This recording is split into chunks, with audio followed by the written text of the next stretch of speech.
Hey everyone, welcome back to Minds Mind Tutorials. Mariam here. So this is going to be a reading vlog for the trilogy of the book A Good Girl's Guide to Murder, and this is going to be a very fun video because in it we will be discussing all about the three books, which is A Good Girl's Guide to Murder, Good Girl Bad Blood, and As Good as Dead. So I have these hardcover versions of the book and I bought it from BookAdda. Don't miss the end. In the end, we will be discussing about the shop's information. So basically, all the three books are very massive in size. First book has 432 pages. Second book has 412 pages, and the last book is 550 pages. Books are written by Holly Jackson. So it is an adult mystery novel, and the story follows a high school student named Pippa Fitzmahoby who decides to investigate a murder case that occurred 5 years ago in her small town. The victim was a fellow student named Andy Bell, and the official verdict was that her boyfriend Sal Singh and he killed her before committing suicide. Also, there is a good news that this novel is going to be adapted into a TV show or a movie very soon. But later on, Pippa gets convinced that Sal was innocent and seeks to uncover the truth behind Andy's death. As she dwells into the case, she uncovers a web of secrets, lies, and hidden connections among her classmates and the residents of the town. Pippa's investigation leads her to question the initial conclusions, putting her own life in danger. So, the book received generally positive reviews for its engaging plot, well drawn characters, clever use of multiple narrative formats, including Pippa's case files, interviews, diary entries, production logs, and many more. So, readers praised the book for its suspenseful atmosphere and the way it kept them guessing until the very end. Pippa's character was also appreciated for her determination, intelligence, relatability, adorable character, and inspiring character. Another important thing to know is the author itself is a narrator in the book. Holly Jackson's writing style was commended for its ability to capture the tension and mystery surrounding the murder investigation.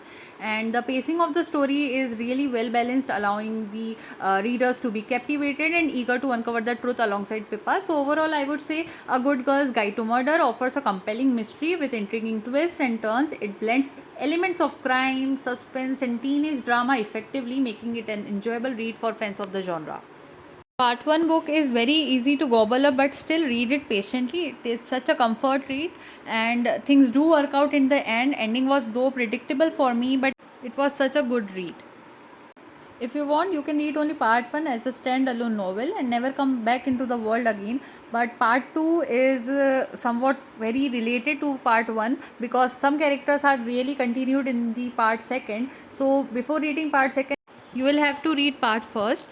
For reading the books, you will really need the original copies. Pirated copies won't do any work here because there are lots of production logs and diary entries which you will be reading in a clear manner. Then only you will understand the book. So please buy from an author place.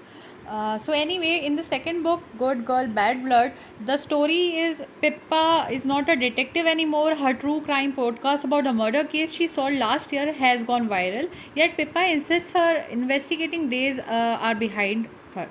So she will have to go back on her word when someone close to her goes missing and the police cannot do anything about it. So if they won't investigate, then Pippa will.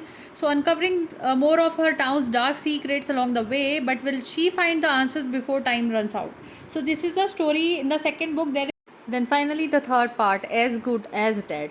Pippa Fitzmahoby is haunted by her last investigation, but soon a new case finds her, and at this time, it's all about Pippa. She has a stalker, one who keeps asking, "Who will look for you when you are the one who disappears?" Pippa soon discovers a connection between her stalker and a local serial killer, but the police refuses to act. As the dangerous game plays out, it's clear that if Pippa doesn't find the answers, she is as good as dead. Part 2 is also thrilling and suspenseful. It has an urgency to finish as compared to part 1. It has a slow pace, but if we talk about part 3, it just gives you chills throughout the novel. So books are definitely worth the hype. There is growth of characters in part 3 and as well as in part 2.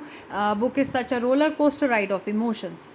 To buy the book, you can contact BookAdda. This is their Instagram handle, and I recently had the pleasure of stepping into their page, and I must say it was a remarkable experience for any book lover. From the moment I walked into their what should I say, in the page, I felt like they have lots of genre present out there. They don't show it on their page right now, but still they have it.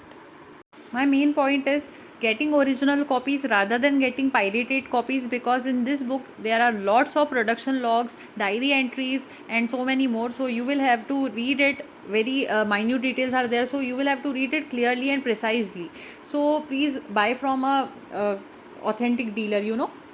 So, if you are looking for an exceptional online book buying experience, BookAdda is the epitome of excellence. Here's why I've given them a resounding 5-star review, because they have extensive and diverse collection of books that rivals any physical bookstores. From bestsellers to hidden gems, they have it all. Their catalog spans across various genres, ensuring that every reader can find something to suit their taste. The intuitive search and filtering options make it effortlessly to navigate through their vast selection, saving valuable time and ensuring a satisfying browsing experience.